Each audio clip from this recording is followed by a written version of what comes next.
Bonjour, je suis ravie de vous retrouver pour un nouvel épisode de podcast. Si vous découvrez ma chaîne, je m'appelle Émilie, alias Émilie Couture sur les réseaux. Donc je suis présente sur Insta, sur Twitch, sur Facebook et sur YouTube. Vous avez les liens vers mes réseaux en dessous, enfin maintenant ça doit être à côté, dans la barre d'infos. Et je tiens à commencer cette vidéo en vous remerciant pour tous vos abonnements, vos commentaires et les pouces en l'air que vous mettez sur les vidéos. Ça m'aide toujours à développer ma chaîne et ça me motive à continuer de partager avec vous. Ça va faire la 5e année maintenant que je fais des vidéos et que je partage avec vous ma progression couture. Bon, il y a eu de l'évolution hein, si vous reprenez les premières vidéos, que ce soit sur les vidéos ou sur le niveau de couture, mais c'est justement intéressant pour moi de pouvoir partager parce que ça me permet de voir aussi ma progression, donc ça c'est super. Et donc aujourd'hui on se retrouve pour un podcast qui clôturera les cousettes d'été. J'ai 3 patrons différents que j'ai utilisés, mais sur un patron j'ai fait plusieurs réalisations, donc je vais vous parler de tout ça dans ce podcast.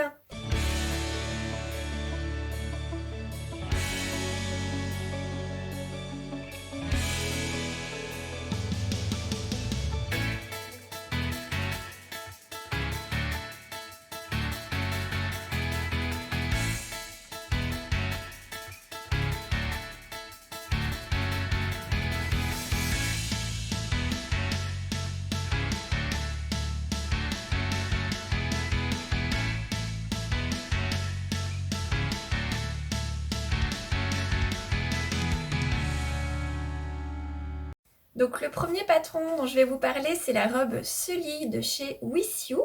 Je vais vous remettre une petite photo du patron par ici.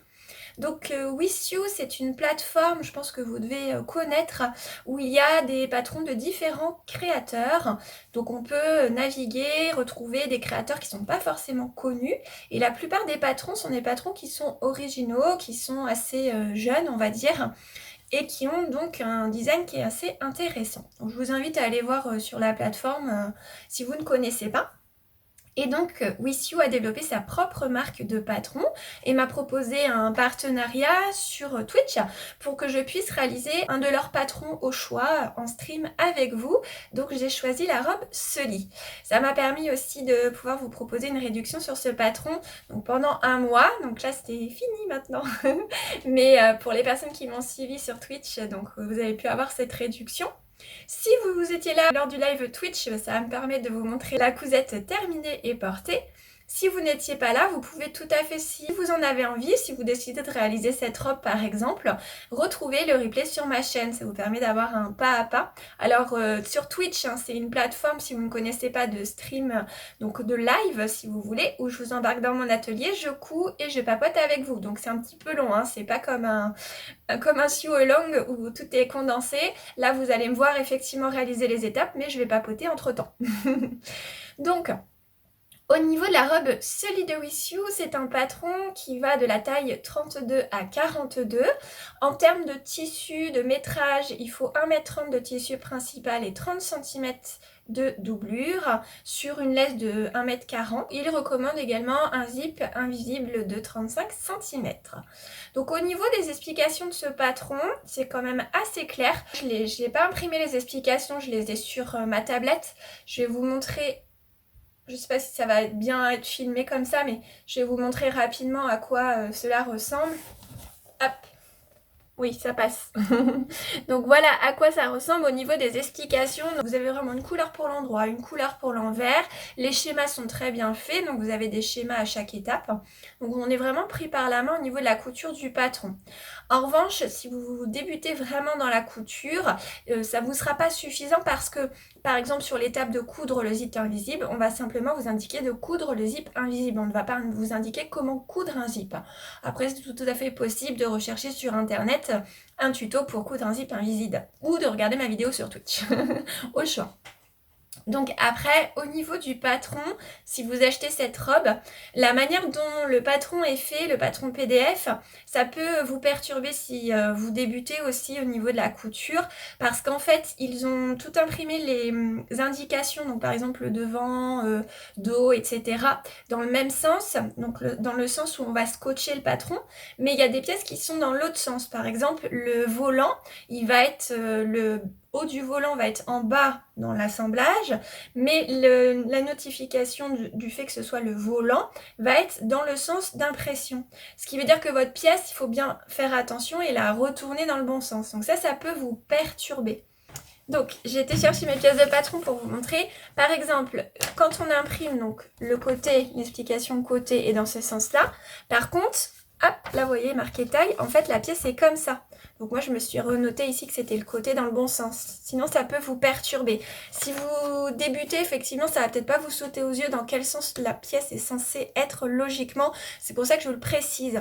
Pareil pour le volant. Voilà, quand on imprime c'est dans ce sens-là. Donc en fait l'indication que c'est le volant est dans ce sens-là. Sauf que un volant forcément c'est pas comme ça qu'on va le coudre, c'est comme ça. Ça c'est le haut du volant. Et donc hop, voilà, moi je l'ai renoté dans le bon sens. Donc soyez juste vigilants à ce niveau-là. Je l'ai fait la remontée à Wish You, je ne sais pas si ils vont faire la modification ou pas. Au cas où ce n'est pas le cas, parce que c'est pas forcément évident de modifier tous les fichiers PDF.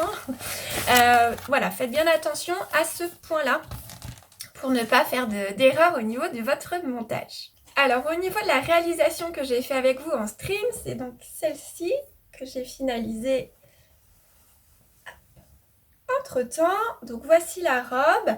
Donc, ses caractéristiques, c'est qu'elle a un haut qui est forme bustier, qui est très moulant, avec des bretelles qui sont composées d'une partie droite et de petits volants que l'on vient prendre en sandwich avec la bretelle. Voilà, donc des petits volants doublés. Ensuite, donc c'est sous forme de découpe princesse sur le devant et sur le dos également. Donc on ferme la robe par une fermeture éclair dans le dos. Voilà. Le buste est donc doublé, donc ça c'est prévu au patron. Moi j'ai doublé cette robe avec un voile de coton. Et le tissu principal, c'est une popeline fleur de grenadier qui vient de la boutique Les Fantaisies d'Elodie. Donc c'est un super tissu, elle est très jolie. Je pense que vous voyez un faux rose avec des jolies fleurs de grenadier rouge-blanche. Donc c'est une popeline qui est de très bonne qualité. Elle est agréable à coudre. Vous voyez, elle se froisse pas trop. Et donc elle est agréable à porter. Elle est un tout petit poil,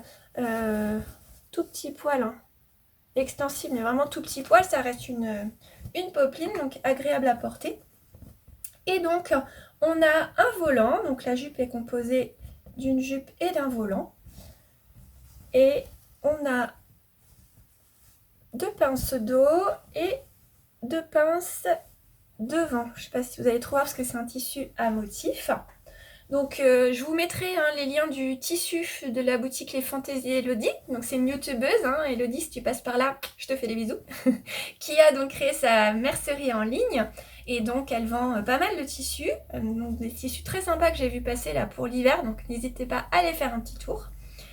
Et donc au niveau de la fermeture éclair, j'ai mis une fermeture éclair invisible rose. Donc elle est bien invisible, je l'avais cousue avec vous. Vous voyez, hop, pas de souci à ce niveau-là. Et donc on a bien le petit curseur seulement qui se voit en haut. Donc il conseille sinon de mettre un petit crochet là-haut pour bien refermer et que ce soit bien propre. Moi honnêtement ça passe quand je la porte sur moi, pas de souci.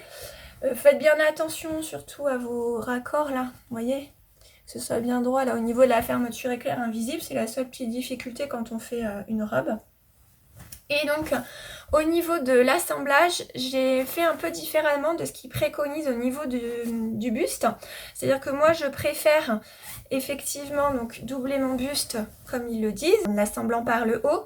Simplement après je double vraiment, c'est-à-dire que je viens recoudre endroit sur endroit pour que ce soit bien propre là le long de la fermeture éclair et sur mon coin là-haut. Et puis je viens refaire une piqûre là dans mon assemblage entre ma jupe et mon buste. Alors quand je le mets de près, normalement vous devez le voir, des points de couture. Le but c'est que ça se voit le moins possible. Et donc ça permet que l'intérieur soit fixé. Voilà, comme ceci. Et en même temps, ça cache les coutures d'assemblage du buste et de la jupe. Donc ça permet d'avoir quelque chose de plus propre. Voilà donc pour cette robe. Au niveau des modifications, vous le savez, hein, je fais des ajustements de stature. Donc j'ai rallongé le buste pour qu'il corresponde à ma stature. En fait, j'ai mis le patron sur moi, j'ai regardé à peu près ce qui manquait pour que le patron tombe sur ma taille naturelle. La toile que j'ai faite, je vais vous la montrer vite fait après. Sur la toile que j'ai faite, j'ai évasé davantage aussi la jupe pour avoir quelque chose d'un peu plus robe. Moi je préfère plutôt que d'avoir quelque chose qui soit semi-moulant.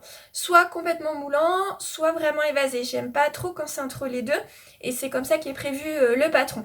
Donc après chacun fait comme il lui plaît, hein. C'est l'avantage de la couture aussi. Donc du coup ma jupe et mes volants, j'ai fait en sorte que ce soit un peu plus évasé que le modèle de base. Donc voilà, que vous dire d'autre? Bon, elle est facile à coudre, ça donne un joli effet là les petits volants. Et je vais donc vous mettre une vidéo portée pour que vous puissiez voir ce que ça donne.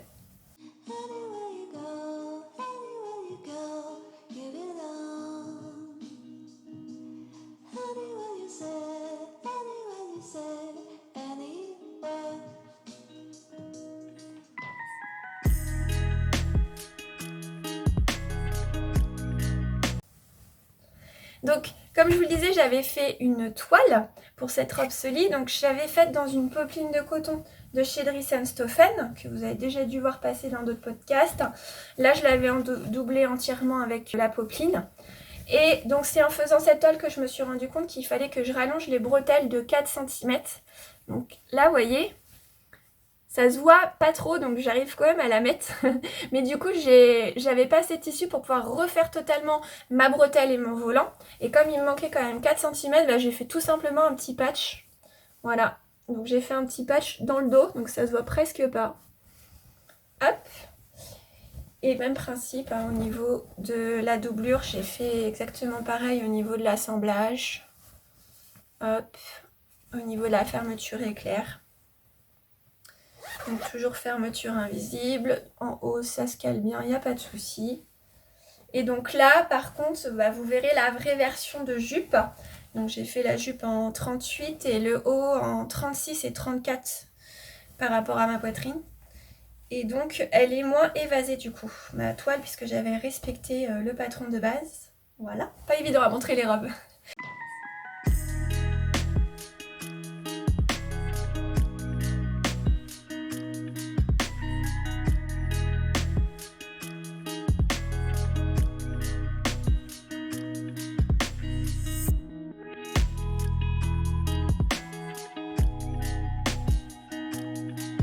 J'ai fait une petite coupure entre temps pour récupérer ce qu'il y avait sur mon mannequin, puisque j'ai vraiment beaucoup aimé le côté bustier de cette robe, les petits volants, et je me suis dit mais ça pourrait être super sympa en top en fait, faire un top bustier à partir de ce patron. Donc j'ai réalisé un top bustier. Donc j'ai repris exactement le patron. La seule chose, c'est que j'ai rallongé, j'ai regardé par rapport à ma taille où est-ce que j'aimerais que mon top bustier tombe. J'ai pris mes mesures pour regarder mon tour de petite hanche, mon tour aussi de bidou, on va dire sous la taille, pour voir combien il faudrait que j'ai au minimum. Et à partir de là, j'ai évasé un petit peu le bas en rajoutant, donc moi de mon côté j'ai rajouté 12 cm, mais après c'est à vous de voir combien vous souhaitez rajouter de centimètres par rapport à votre version robe pour obtenir un top si ça vous intéresse. Donc le top, je l'ai entièrement doublé, c'est-à-dire que j'ai suivi la même procédure, on va dire, que pour la robe. La seule chose, c'est que j'ai aussi fait du endroit sur endroit en bas. Voilà. Et ça m'a permis, en fin de compte, d'avoir quelque chose de très très propre et de ne pas avoir une piqûre en bas, vous voyez. C'est très propre partout. Voilà, et donc là pareil, hein, j'ai entièrement doublé, donc si je vous le retourne, hop, limite si j'avais une fermeture éclair réversible, on pourrait le porter dans l'autre sens. Hop, voilà, donc ce que j'ai fait au niveau de la fermeture, là c'est pareil, en dessous de la fermeture invisible, j'ai fait du endroit sur endroit pour la doublure, et après j'ai de nouveau cousu la doublure sur la fermeture invisible. Donc ça fait vraiment quelque chose de très très propre. et je suis très contente de ce petit top. Il tombe vraiment comme je le souhaitais. Je l'ai fait ajuster au maximum et je me dis qu'il y a encore beaucoup de possibilités par rapport à ce patron. Donc là pareil, je vous mettrai une vidéo portée pour que vous puissiez voir ce que ça donne. Et je me dis après, là ça va vraiment sur mes mesures, ça me plaît vraiment, donc c'est pareil, on peut imaginer faire des petites fronces là au milieu pour faire un décolleté un peu plus comme ça, ou redessiner comme ça pour avoir un arrondi, faire plus un décolleté cœur. Donc je trouve qu'il y a beaucoup de possibilités. Pareil au niveau des bretelles, si on n'aime pas trop les volants, bah on peut se dire que en fin de compte on va agrandir les bretelles d'origine et puis simplement faire des bretelles droites. Voilà, donc je pense que ça peut me faire une base pour des petits tops d'été, donc pour l'année prochaine maintenant. Mais j'aime vraiment beaucoup ce patron et cette base bustier.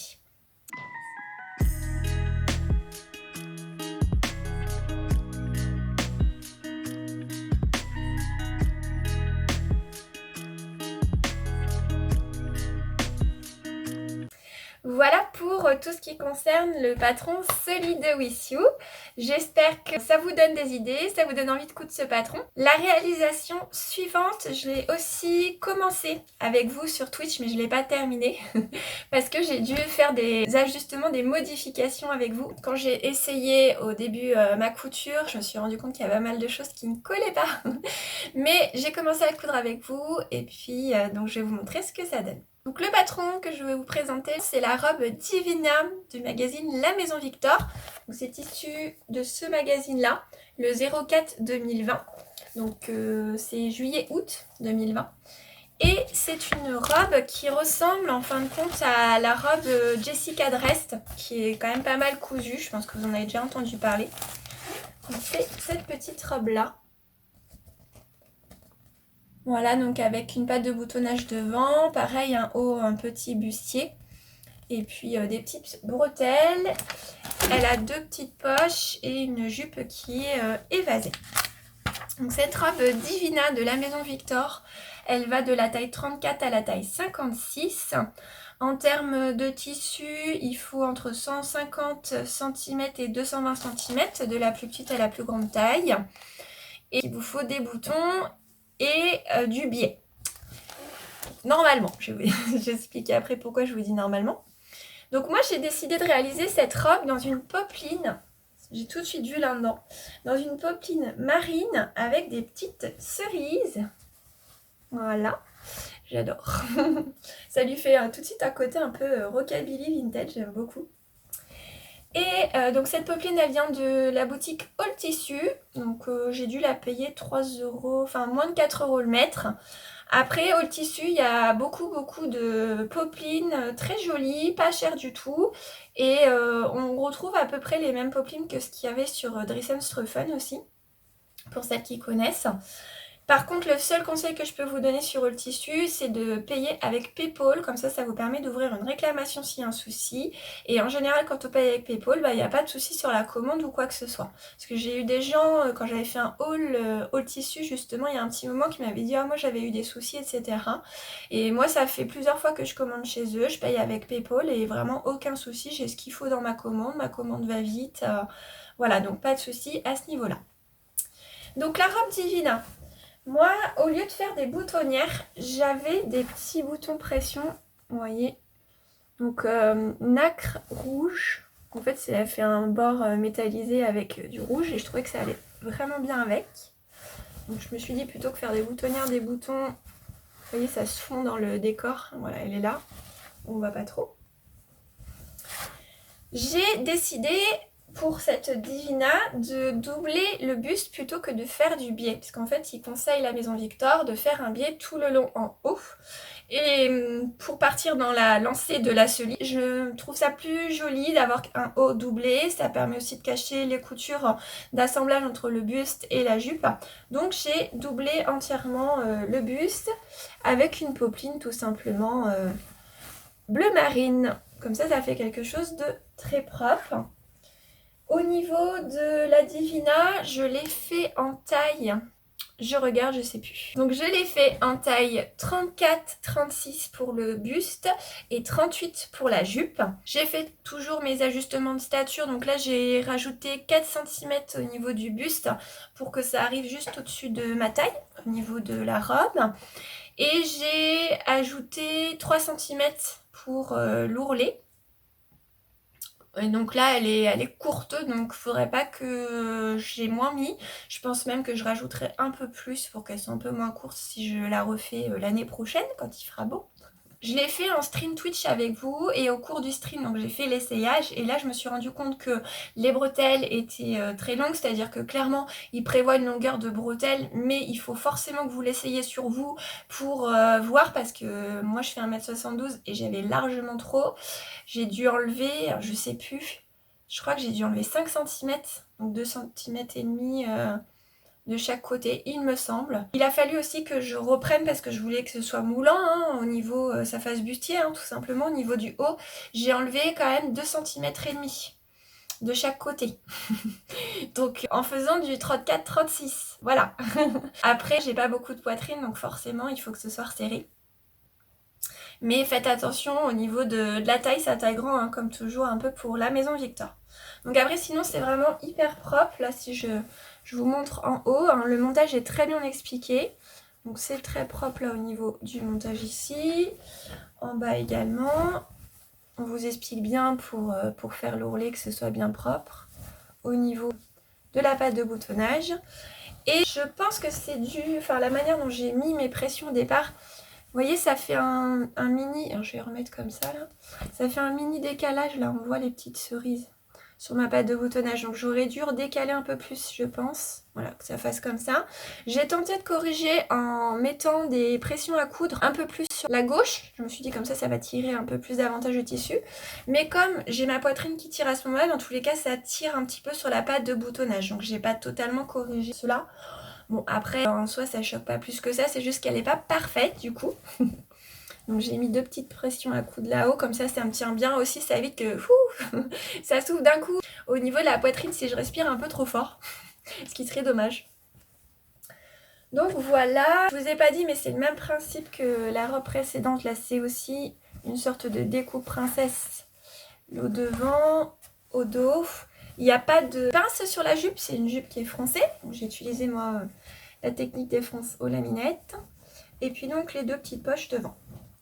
Donc j'aime beaucoup, vraiment beaucoup cette robe. Je n'ai pas pu beaucoup la porter à cause du temps, mais dès qu'il a fait beau, je l'ai portée. Et j'en suis vraiment ravie.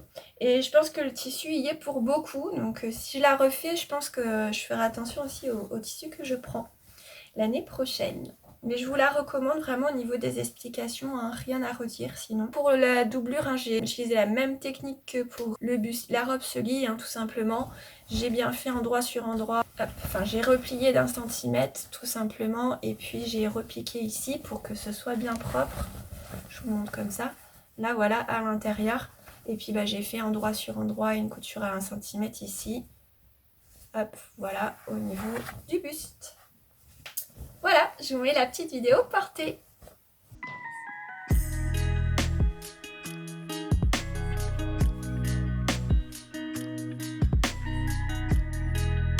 Alors lors de mon dernier podcast, je vous avais présenté un petit haut que j'avais totalement patronné à partir de mon buste de base. Et vous étiez plusieurs à être intéressés de savoir comment faire une encolure carrée et voir éventuellement avoir un tuto pour réaliser ce top. Donc j'ai discuté avec les personnes qui étaient intéressées, savoir un petit peu ce qu'elles souhaitaient au niveau du tuto. Pour la manche ballon, ça vous le retrouvez dans pas mal de patrons et vous avez même pas mal de tutos qui vous expliquent comment transformer une manche normale en manche ballon. Donc je vais pas revenir dessus, ça ne sert à rien. Pour faire le bracelet de manche qui correspond à la manche ballon, tout simplement, vous mesurez votre tour de bras et puis vous ajoutez peut-être 1 ou 2 cm pour être à l'aise. Et à ce moment-là, ensuite, quand vous allez froncer votre manche pour qu'il corresponde à votre tour de bracelet de manche, et vous montez un bracelet de manche exactement comme vous montriez un poignet, hein, tout simplement. Bracelet de manche ou poignet de manche, c'est la même chose. Donc ça, sur une blouse que vous faites, une blouse traditionnelle, vous avez le montage. Donc ça, je ne vais pas vous faire un tuto là-dessus. Pour l'encolure carrée, Je vais pas non plus vous faire un tuto à proprement parler, je vais vous expliquer comment faire et vous montrer par rapport à mon patron et vous verrez que vous pouvez le faire toute seule. Ce qu'il faut savoir au niveau du modélisme, moi de ce que j'ai perçu en tout cas, c'est qu'il n'y a pas de règle magique, c'est-à-dire que on va pas vous dire pour avoir une encolure carrée, vous descendez de 12 cm, vous faites un trait de 7 cm, vous remontez de 10 cm. Alors oui, on peut vous le dire, sauf que entre vous, votre copine, votre mère, votre tante, bah en fait les résultats il sera pas même, l'effet sera pas le même parce que ça dépend de votre hauteur de buste, ça dépend de la manière dont vous vous tenez, ça dépend de votre poitrine, si elle est plus basse, plus hausse, etc. Donc on peut vous donner un tuto en vous donnant des centimètres précis, mais le mieux, et moi c'est comme ça en tout cas que j'ai créé ce petit top, c'est de regarder sur vous comment vous voulez que ça tombe. Donc là, concrètement, si vous voulez faire une encolure carrée, vous prenez le top qui vous convient, que vous aimeriez transformer en encolure carrée. Donc ça peut être, par exemple, là, moi j'ai la robe 1er juin que je vous avais présentée dans un précédent podcast. Imaginons, j'ai envie de la transformer avec une encolure carrée. Je vais me dire, je vais me regarder devant la glace et je vais me dire, où est-ce que j'aimerais que mon encolure carrée arrive en termes de hauteur. Donc j'aimerais que ça arrive juste à la naissance de la poitrine ou alors un petit peu qu'on voit mon décolleté. Voilà, donc ça vous regardez. Et tout simplement, vous prenez votre mètre, hop, vous prenez la mesure par rapport à votre patron, le patron d'origine, hop, et vous aimeriez que ça descende, voilà, ici par exemple. Donc là, vous regardez devant la glace et puis vous dites, tiens, faut que je descende de 10 cm. C'est-à-dire que par rapport à mon patron, mon milieu devant, il faut que je fasse un trait à 10 cm. Et ça correspondra, hop, 10 cm plus bas, mon encolure sera comme ça. Ok? Donc si c'est pas par rapport au patron porté sur vous, ça peut être votre père par rapport ici au petit trou que vous avez là, de dire par rapport à ce petit trou là, j'aimerais que ça descende à tant de centimètres. Donc moi le patron, quand je le porte, je suis à tant de centimètres de mon petit trou, donc il faut que je rajoute tant de centimètres. Voilà. Donc moi c'est exactement comme ça que je fais. Et après, une fois que vous avez déterminé votre hauteur, la deuxième chose c'est ici. Donc ici c'est où est-ce que, si je fais quelque chose de droit, où est-ce que ça va tomber? Donc est-ce que j'ai envie que ça tombe comme mon patron de base, c'est-à-dire que du coup j'aurai quelque chose comme ça, hop, et puis ensuite comme ça? Est-ce que c'est ça que je veux? Ou est-ce que j'ai envie que ça soit un peu moins profond? Auquel cas j'aurai plutôt quelque chose comme ça. Ou au contraire j'ai envie que ce soit plus profond. Voilà, que ça fasse quelque chose comme ça. Donc vous faites ça, et puis à partir de là, vous regardez par rapport, alors soit vous mesurez par rapport ici, vous prenez le repère, tac, mon patron de base, j'ai, c'est pas 5 cm entre ce point-là et le début, et puis je voudrais qu'il y ait 7 cm, que ça tombe ici. Et bien dans ce cas-là, je vais enlever 2 cm sur la longueur d'épaule ici, pour tracer mon encolure. Je vais vous montrer après sur le papier.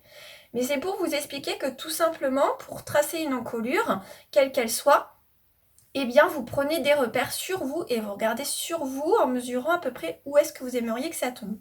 Après, c'est pas de la magie. Si vous prenez un patron qui vous va bien, il n'y a aucune raison que ça ne fonctionne pas. Mais dans tous les cas, il faudra que vous fassiez une toile pour voir si ça vous plaît.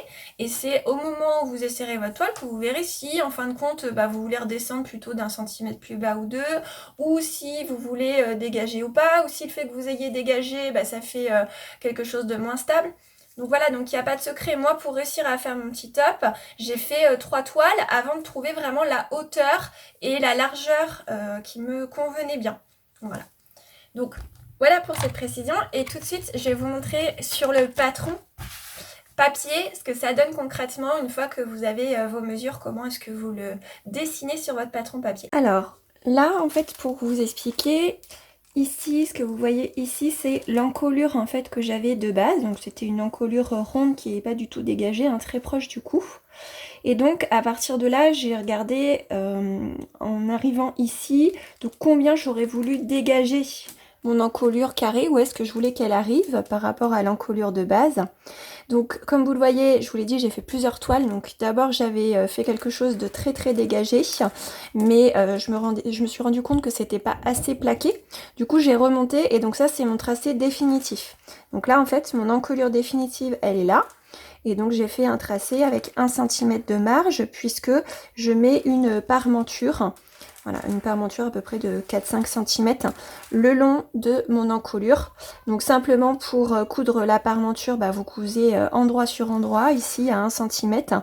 Et puis on crante bien là dans les coins pour pouvoir retourner.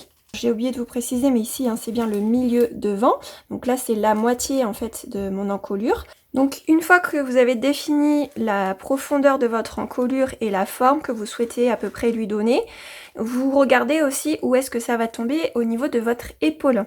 Donc moi j'ai fait en sorte que mon épaule soit un peu plus longue que mon top de base puisque c'était un top de base sans manches, c'était des bretelles à la base. Voilà, et donc là c'est ici que vous modifiez en fait votre longueur d'épaule en fonction de là où vous voulez que ça tombe. Donc vous voyez que là initialement ma longueur d'épaule était ici, comme ceci. Donc là j'ai rajouté pour que ça soit le plus droit possible ici pour l'encouture carrée, et j'ai vérifié où est-ce que ça tombait sur mon épaule, ça me convenait, c'était assez proche du cou sans être trop près. Bien évidemment, une fois que vous avez modifié votre encolure et donc notamment votre épaule, si vous touchez pas l'épaule, pas de souci, vous modifiez juste votre encolure, vous rattrapez éventuellement votre épaule de base, hop, ça ferait quelque chose un peu comme ça vous pouvez. Si par contre vous décidez de modifier aussi l'épaule, dans ce cas-là, il faut aussi prendre bien évidemment votre patron du dos et faire attention, donc en collant le dos sur le devant, en redessinant du coup également l'épaule du dos, puisqu'il faudra que les coutures correspondent, et pareil au niveau de l'encolure. Donc là je sais pas si vous voyez trop, mais hop, voilà, là mon encolure, vous voyez, elle se suit bien. Voilà, ça fait une belle forme arrondie ici. Donc là j'ai replié puisqu'on a la marge de couture. Voilà, donc c'est juste ces deux points là, et donc après bien évidemment coudre une toile pour faire un test. Voilà, donc j'espère que ça aura répondu aux questions de certaines. Après, il y a beaucoup de notions de modélisme, donc si vous faites votre patron de base, vous savez que ça fonctionnera de la même manière, puisqu'il suffira à partir de votre encolure de base de descendre de tant de centimètres, et pareil de dégager l'épaule de tant de centimètres. Si vous partiez à partir d'un patron qui vous plaît, qui vous va bien, c'est exactement le même principe.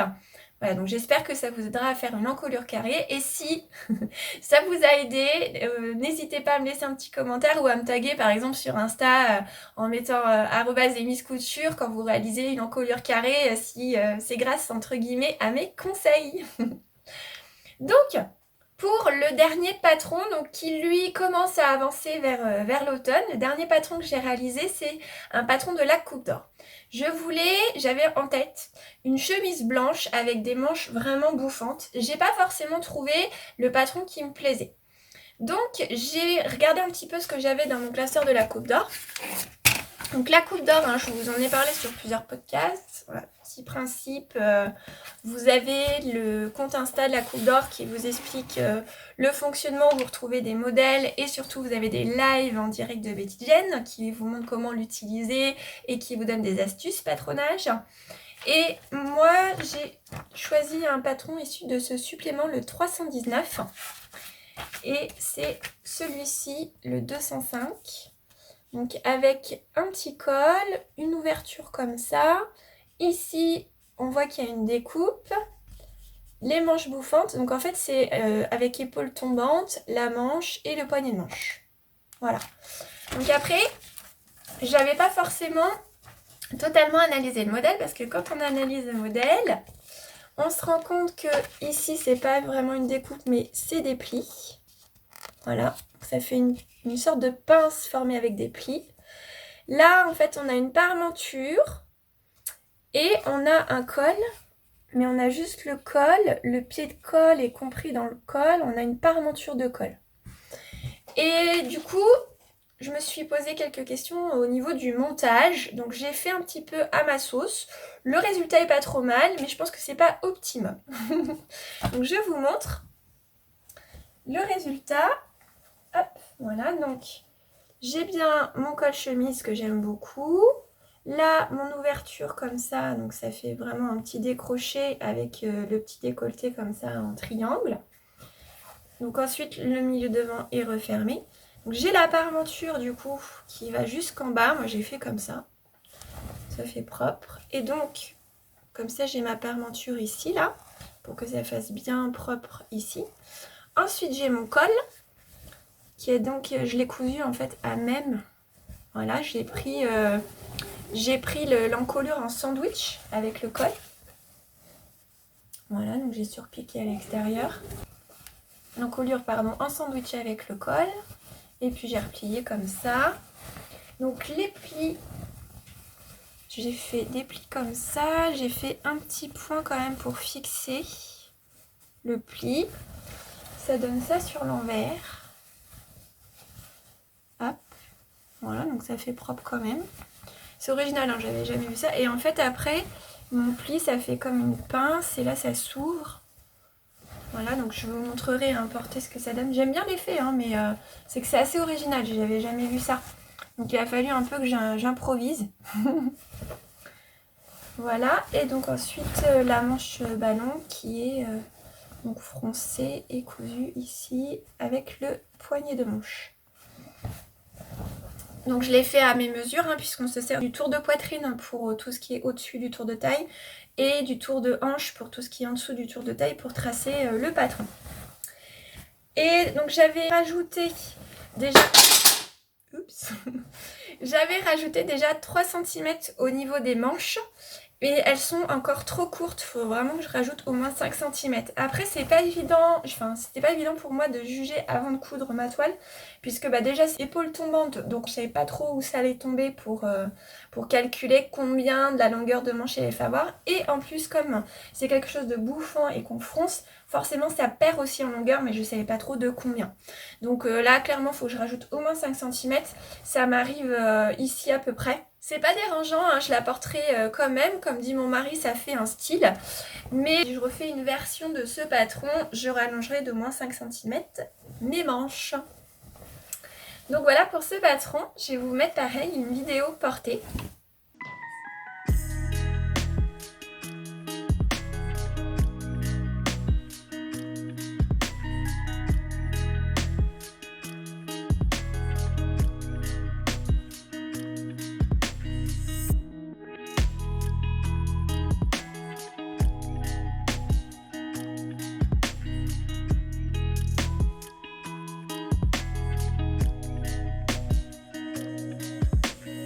Voilà qui clôture ce podcast. J'espère que les réalisations que je vous ai présentées vous ont plu, que le mini tuto explication pour l'encolure carrée aura répondu aussi à vos attentes. Je vous retrouverai bientôt pour 2 tutos. Un tuto sur la manière de faire des essuie-tout lavables.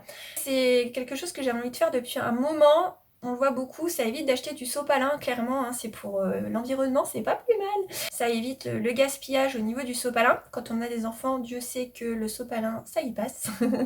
Et puis également pour faire des serviettes de table, donc il n'y a rien de sorcier, mais ça me permet de partager avec vous. Et on rentrera en fait dans la semaine du développement durable au mois de septembre. Et donc ça sera un partenariat avec Mondial Tissu qui m'a fourni les tissus. Donc je vous montrerai tout ça, j'espère que ça vous plaira et ça vous intéressera. Et puis on se retrouvera par la suite pour un futur podcast.